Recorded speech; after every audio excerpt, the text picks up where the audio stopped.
if Monkey D. Luffy, the rubber-boned incarnation of the Sun God Nika himself, the pirate who bent reality like taffy and threw a fist the size of a small island, was reborn with all his powers and memories? Would the Grand Line survive it? Would Luffy even want to do it all again? And most importantly, what would happen to every single person whose life depended on Luffy arriving just in time, not years earlier?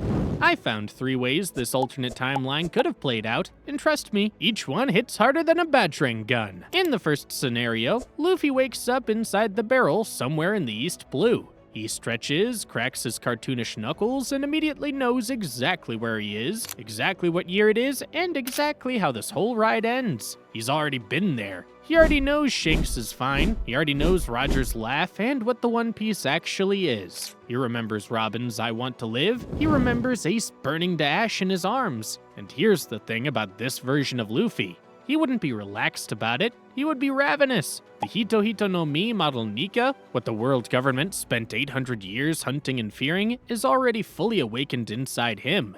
His body is pure freedom. His imagination is the only ceiling. Every object he touches can become rubber. His Conqueror's Haki alone, at full advanced mastery, is powerful enough to knock out entire floors of enemies just by leaking passively. The man doesn't even need to try to be terrifying. He just is. So, what happens when he lands at Shell's Town to find Zoro tied to that post? He unties Zoro himself. Before Zoro can be impressed about waiting, he hands him his swords. And then, because this Luffy wouldn't waste time with theatrics, he'd just grin that rubber-faced grin at Helmeppo and blast the entire marine base off the map with a single casual Conqueror's Haki pulse before Morgan can even lift his stupid axe. Shell's Town, over. Time elapsed, 40 seconds.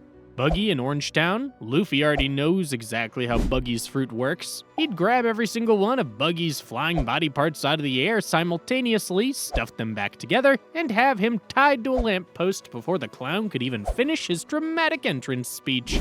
Nami wouldn't need to do her clever little con job, she'd just be standing there blinking. Arlong Park? Don't even ask. The man who stared down Kaido isn't losing sleep over a fish with a big nose. By the time the crew reaches the Grand Line, they'd be more like a heavily armed tour group than a pirate crew. Luffy would already know every island, every enemy, every trap.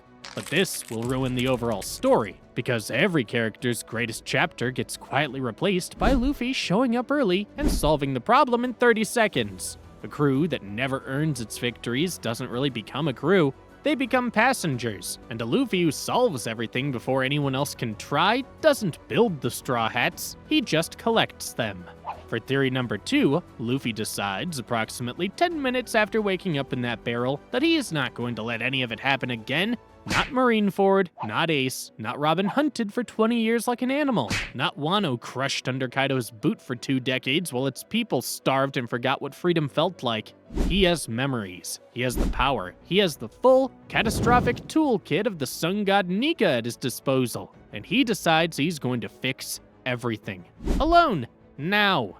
He'd skip the East Blue entirely, he'd go straight for the source, and the source, as any Wano survivor could tell you, is Kaido. Here's where you have to respect how absolutely terrifying this scenario sounds on paper. Advanced Conqueror's Haki fully mastered, Gear 5 already awakened, future sight observation Haki reading a battle before it starts, the ability to turn the entire battlefield to rubber, to grab lightning out of the sky, to grow fists the size of islands. A solo Luffy arriving in Wano years before the raid on Onigashima would be, by every measurable standard, the most dangerous single entity to set foot on that island since Odin.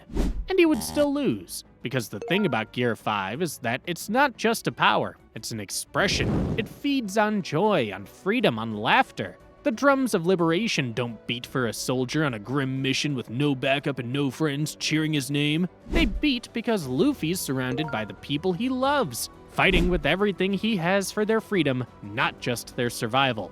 What defeated Kaido in the original story wasn't just Luffy's Bajrang Gun landing clean, it was 2 years of Wano's people keeping hope alive. Momonosuke awakening his dragon form through sheer will, Yamato holding the island together during the gaps. Luffy alone, no matter how powerful, can't conjure that foundation out of thin air. Kaido would beat him, badly, and then make a very public example out of him.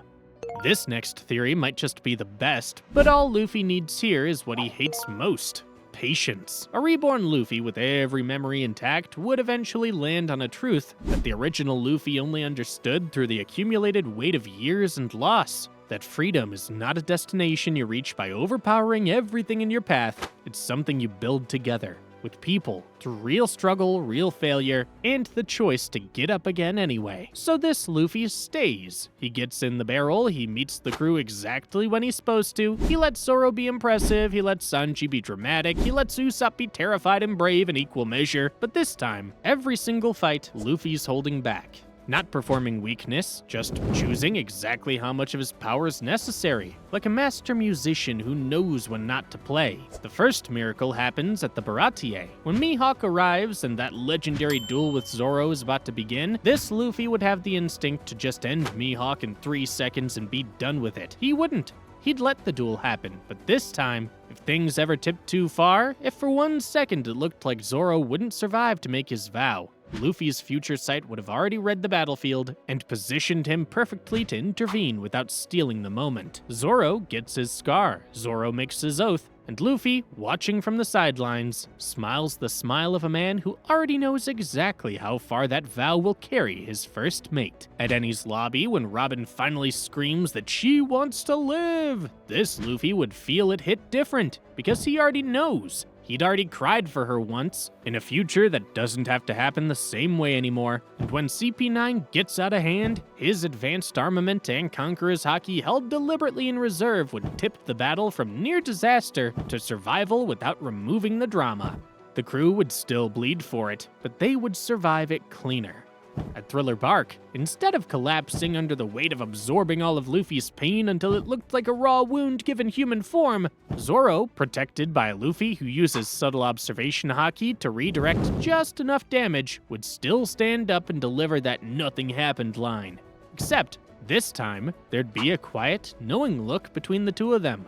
Luffy would already know. He'd just grin, say nothing, and walk away. The real earthquake happens at Marineford. In the original story, Kuma sent Zoro to Kuragana Island at Sabaody, and the crews scattered.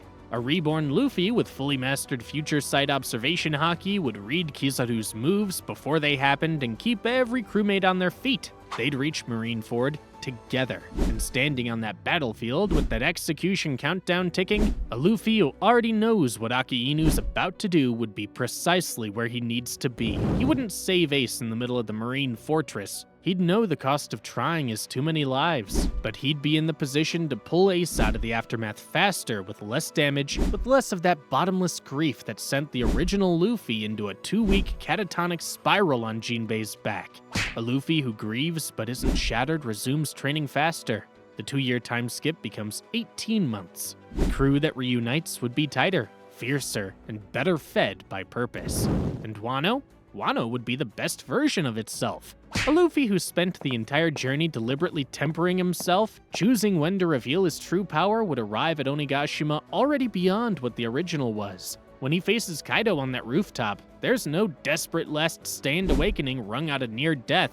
The drums of liberation start beating because Luffy chooses to let them. Gear 5 unfolds not like a resurrection, but like a coronation. Kaido would see it coming, and he'd understand for the first time that he was never going to win this one.